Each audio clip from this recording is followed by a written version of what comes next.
G'day, I'm George Christensen, editor of Nation First, here with Senator Pauline Hanson, who needs no introduction, Senator for Queensland and absolute firebrand and champion in the Parliament.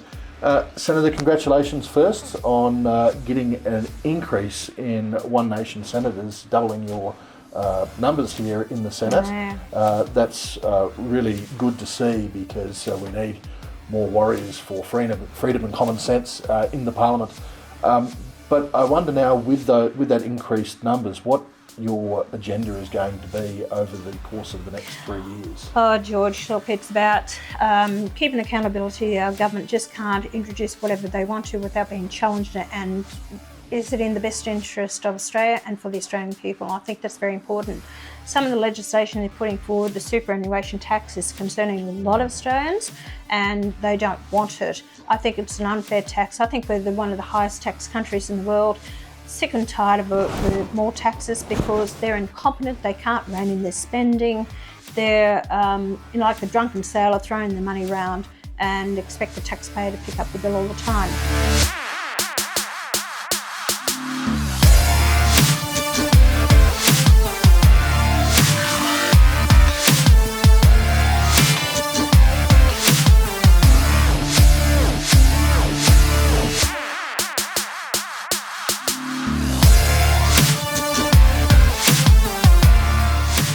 Climate change has always been a big issue of ours, especially Malcolm Roberts, and talking about that. The amount of money, and it's expected around about 50 billion has been spent on subsidies and renewables over the past, 10, 15, 20 years that they've been pushing this, which it will only increase. So transmission lines roll out. The destruction of our land, solar panels, they're putting up millions of solar panels, and they expect to put up about 5 million solar panels across Victoria, 1,000 solar wind farms, the wind turbines up there in Victoria, which is going to cover about 7% of the land mass of Victoria. So, climate change is a real big issue.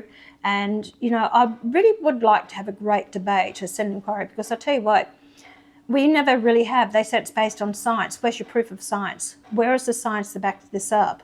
And yet Malcolm can deliver the science where it's not true. We're not denying there is climate change. It has always happened, has happened for millions of years. But let's just look at the real facts. Why are we destroying our industries, manufacturing, cost of living, putting ourselves in such a state that poverty is encroaching on many households now, losing businesses, small businesses going on because of rising electricity costs, which is being pushed by this government, and the renewable energy. So climate change is a very big issue. Immigration, always been a big advocate of lower immigration till we can actually maintain a standard of providing the services to the Australian people that are living here, meaning hospitals, schools, infrastructure, roads and housing, also the nursing homes that we need for our ageing population. High immigration has actually made it hard for anyone to own their own home. Rental accommodation has skyrocketed, and that's due to high immigration and high student numbers in the country. So immigration is a big thing. If we can actually sort out climate change and immigration, it will actually relieve the pressure off the country and cost of living. That's only the start of it, George. We've got a whole list of things. Don't get me started. I'll tell you what, the next one, I'm really going after this one, is the absolute sheer rot and rubbish they're teaching our children in the educational system, and this gender, sex education, where my grandson came home from school at 7 years of age and said to his mother, "Mum," he said, "have you got a penis?" And she said, "What are you talking about? I haven't got a penis." "But Mum, we can choose, we're being told at school, we can choose whether we have a penis or a vagina." And that's been told, and guess what? This is from a third party going through the national curriculum, and they're teaching your kids in school this, and guess what? When parents have asked for it, they won't give it to the parents. Why? Because they know that most parents out there would be furious. Well, they would. Actually, bizarrely, it is the law now in Queensland and New South Wales that I could rock down to the courthouse and actually ask to fill in a form to make myself a woman legally, and I could do that. I might take that up at one stage just to see what it's like living as a woman for a year. But look, seriously, you've got 2 new senators. Tell us a bit about that. One from WA, one from New South Wales. Correct. We just missed out on the other 2 Senate spots in Victoria and Tasmania. You knew my daughter stood for Tasmania, but she only gave me a month's notice. So anyway, but it's probably been a blessing in disguise. She's working now for the party, so she's doing a fantastic job. Her credentials, where she comes from, would be great, so she'll stand the next time around for Tasmania for the Senate. The gentleman from Western Australia, Tyrone Whitten, he's actually got a background in business with him and his brother. They started up a business over there with concreting and industrial and dealing with industries and the mining sector. Very successful, employed 1,000 people. Yeah, wow. Yeah, big business. So he's very interested in business, IR, education, resources in Western Australia, the gas and all that type of thing. Married, and he's got, few children around about 20 years of age. So lovely guy, very knowledgeable, raring to go. The other gentleman is from New South Wales, Warwick Stacey. Warwick has a background in the military. So he was in the Navy in the UK for about 8 years, and in officer material, so he was there at that level, and leadership roles, and he actually came out here and he was in the SAS Commandos, and he was a hostage negotiator.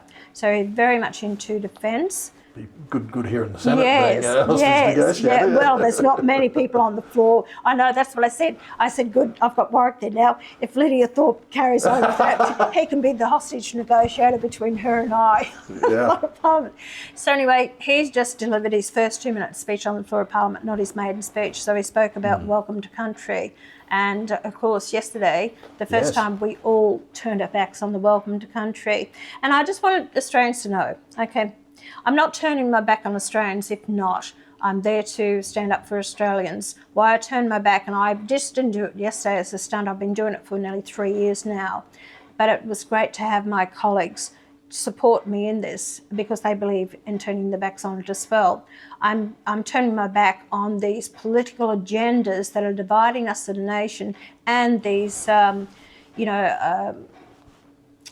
it's virtue signalling. It's just virtue signalling. It is virtue signalling. But yesterday we had Anthony Albanese at the opening of Parliament declare that welcome to country is not controversial, and yet polls show overwhelmingly, and recent polls just going back to June, the majority of Australians are opposed to these ceremonies. They're angry.